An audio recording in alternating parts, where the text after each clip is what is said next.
A Florida college has already reached out to Lincoln Riley. This as USC picks up a surprising win on National Signing Day. Recruits show that they are just as willing to abandon UCLA as they do the Trojans, and a New York columnist accidentally admits that Los Angeles is a great sports city. Good morning. I'm James. This is your daily dose of sports and snark for not only a great sports city, but the greatest sports city in the world, Los Angeles. This is the faithful Angelenos Morning Report.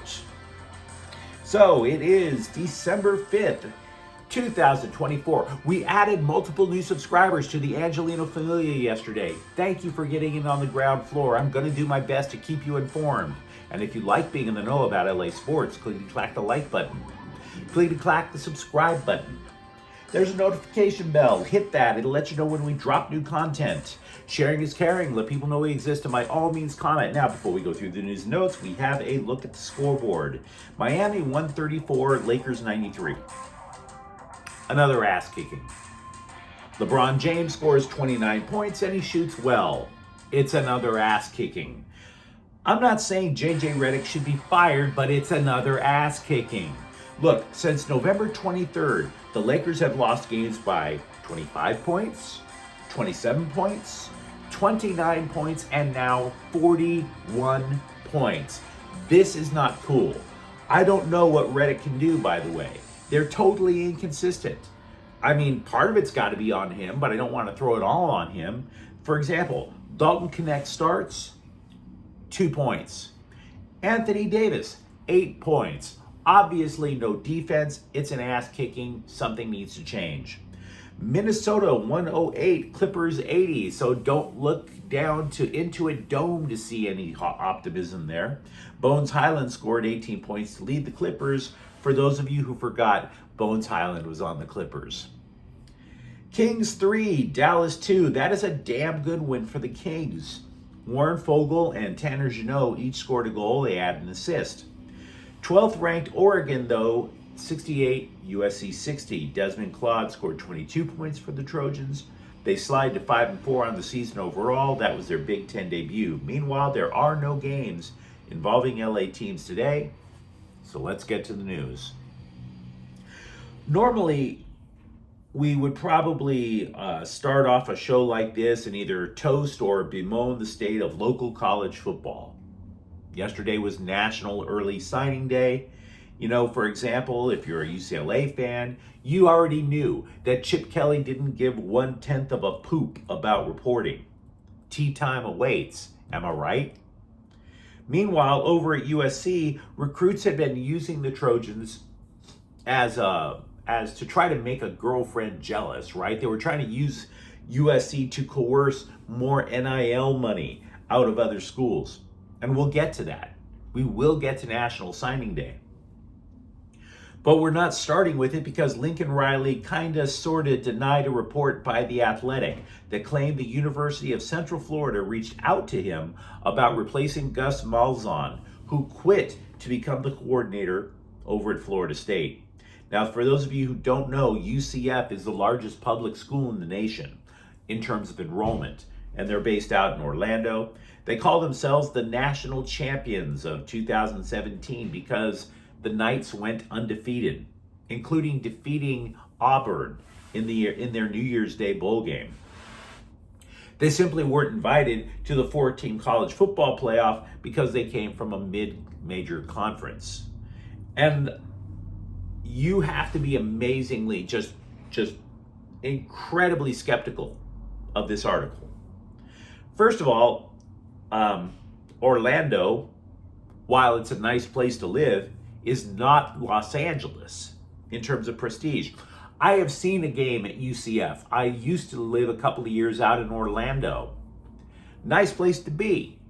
UCF is not they don't have good facilities. It's small, precious few amenities. USC just rebuilt the Coliseum, brand new practice facilities, everything state-of-the-art going on over at Heritage Hall. You would be leaving a college whose name is synonymous with college football. And why? Secondly, the money. UCF paid Malzahn $4 million a year. Riley gets more than $10 million a year at USC. Moreover, if Riley wanted to leave, there is a chance that either UCF or Riley would have to pony up some cash to free him from his contract. Finally, there is no indication that Riley wants to leave, especially for a pay cut and a smaller school. Even with the income tax rate in California, there's no specific reason for Riley to want to give up. Now, they did interview him, the other scribes, and Riley issued a sort of denial. It's what we used to call in journalism a non-denial denial. When asked what he would tell UCF, he said, quote, "I tell them I'm a USC Trojan. I'm at the place I want to be," unquote. That is not a denial. A denial is, thank you, I'm not interested. That is a denial. Now, if I were to guess where this story came from, I think Riley is reminding people who hate him that he could land on his feet, while USC would have to scramble to find somebody to replace him. That's how I think this became a thing. Now, with that said, Riley also hit pay dirt in recruiting on Wednesday when defensive lineman Hakeem Stewart, who is 6'6", 270 pounds, committed and signed to play for SC. He is listed as a top 100 recruit from multiple outlets. It is by far the biggest recruiting win for the embattled coach in his 3 years at USC. Stewart is the second five-star recruit in USC's recruiting class of 2025, the other being quarterback Hassan Longstreet. Now, Stewart visited the Trojans for the Nebraska game last month. The belief is defensive line coach Eric Henderson played the key role in sealing the deal. And you know this is a thing. You know this is a good thing for SC, because all across the country, bloggers who cover other colleges are super pissed.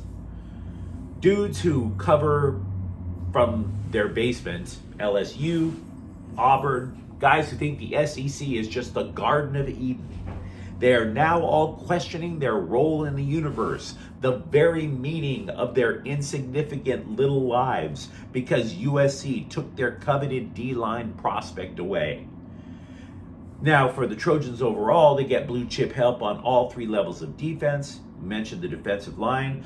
Four-star prospect Matai Tagoai signed at linebacker, and defensive back Alex Graham. The class overall was ranked 13th in the nation, and yet, continuing their unrelenting Lincoln Riley hatred, CBS still had the gall to call them losers. ESPN was a little more logical, saying, look, you can't just add one five-star signee every year and expect an overnight turnaround. Now, that is a fair critique. They also added that USC had 14 teenagers pull their pledges from coming to play for the Trojans. Again, we've been talking about that. That is a fair critique. But overall, I'm going to say it's a good day. Also with USC, linebackers coach Matt Entz is returning to the head coaching fraternity. He's leaving to coach Fresno State. Multiple players gave him all the due respect at the news, all the respects. Said Eric Gentry, quote, "That's my guy. Coach Entz is amazing. Y'all don't even understand. The man changed my whole perspective about this. A year ago, I truly believed football wasn't going to work out. That man came and changed my perspective," unquote. And by the way, Entz leaving absolutely impacted recruiting. Among the players to change their minds to come to SC at the last minute, 2 linebackers. Meanwhile, over at UCLA, oh boy, that was not a good day. Quarterback Madden Imaleva lived up to his name. Imaleva for Arkansas. The dude was considered to have a legit shot at being UCLA's quarterback seriously quickly. We already knew Ethan Garber's out of eligibility. Justin Martin went into the transfer portal. Now who are you going to get under center? Right? Now, 4-star edge rusher Epi Citadeli goes back on his word. He's not coming to the Bruins. He's going to sign with Ohio State. And wide receiver Jace Brown also changed his commitment. Brown and Imaliva both go to Arkansas. What an ironic name, by the way. Also, receiver Logan Loya, once considered the Bruins' top receiver, that was going into this season, but it didn't work out, entered the transfer portal. So if you look at everything right now, and you want to push the panic button about UCLA's immediate future, do it. I don't blame you. You're losing 9 starters on defense, and I look at this early signing period and I think to myself, is this an indictment of Eric Bieniemy as an offensive coordinator? It was Bieniemy. And by the way, there are rumors. I'm not saying you should buy into them. I really don't know. But there are rumors that Bieniemy could be in hot water. That led to Imaliva changing his mind. That's according to the player's father.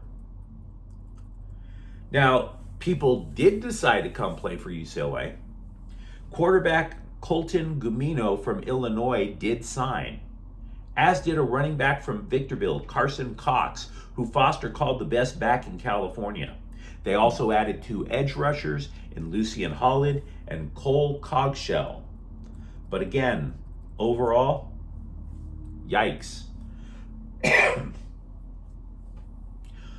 All of these years, we have heard the belly aching from New Yorkers about how amazing they think their city is. And I've been to New York.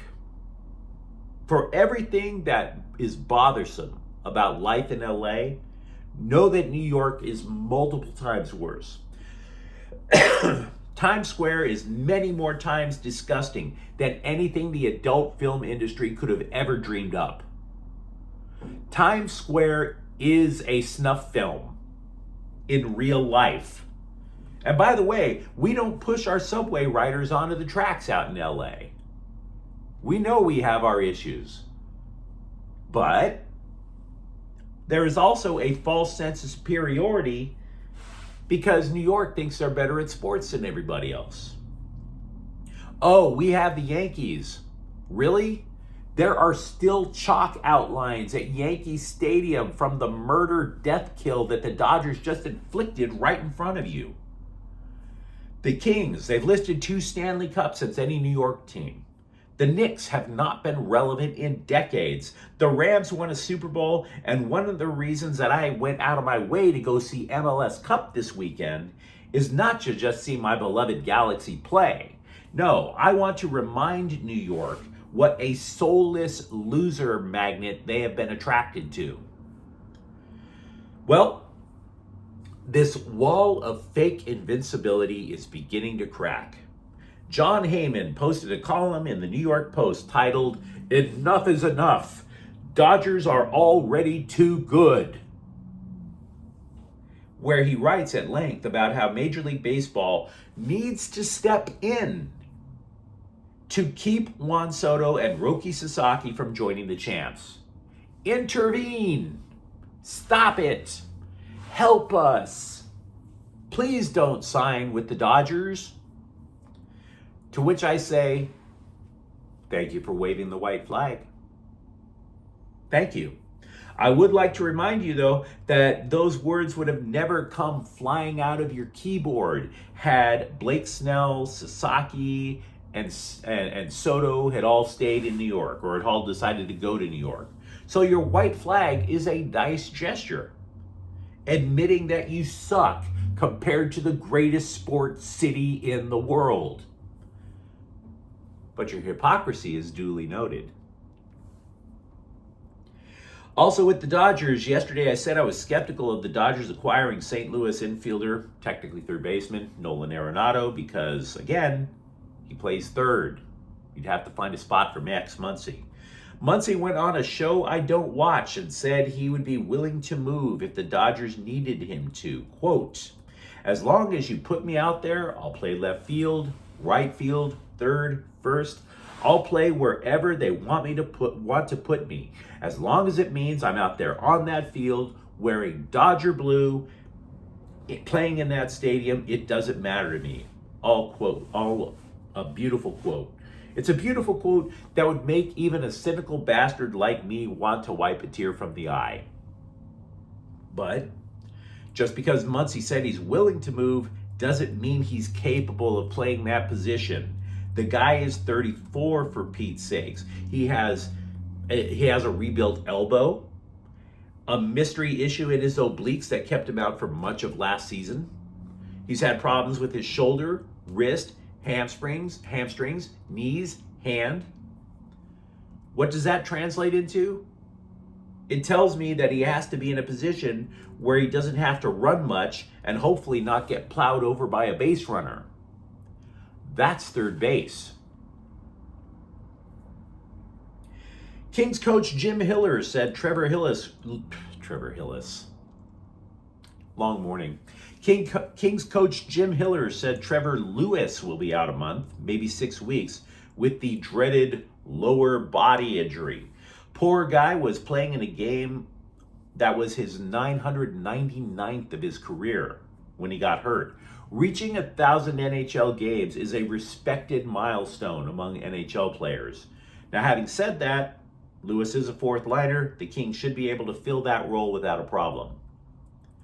Also, goalie Eric Portillo was returned to Ontario Reign after shutting down Anaheim in his NHL debut. The move was expected because there were 3 to 4 days between games for the Kings, and that gave Kings goalies time to recover from their injuries. Darcy Kemper is back on the big club. Angel City FC goalkeeper Hannah Stambaugh has agreed to stay in a 1-year contract. She joined the club this year. She made her debut in August. But defender Madison Curry has signed with Seattle through 2027. She appeared in 22 games for Angel City, which means it's actually kind of a loss. You look at Angel City's roster from last year, you realize only 5 players made 20 or more starts for Angel City. So in other words, I can't tell you how good Madison Curry really is.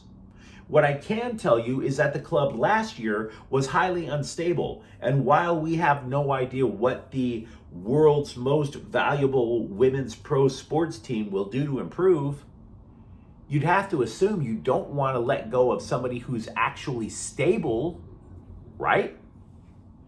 But you let me know what you think in the comments thread, because we had a lot to discuss. Talk to me about the signing day for USC and UCLA. And for that matter, we've got proof. Talk to me about knowing that Los Angeles is, in fact, the greatest sports city in the world. And if you enjoyed the content, don't forget to subscribe to Faithful Angelenos. We talk LA sports every single day here. Thank you for watching. I'm James. We'll be back tomorrow. Faithful Angelenos is a Can Cortel Queso production. Take care.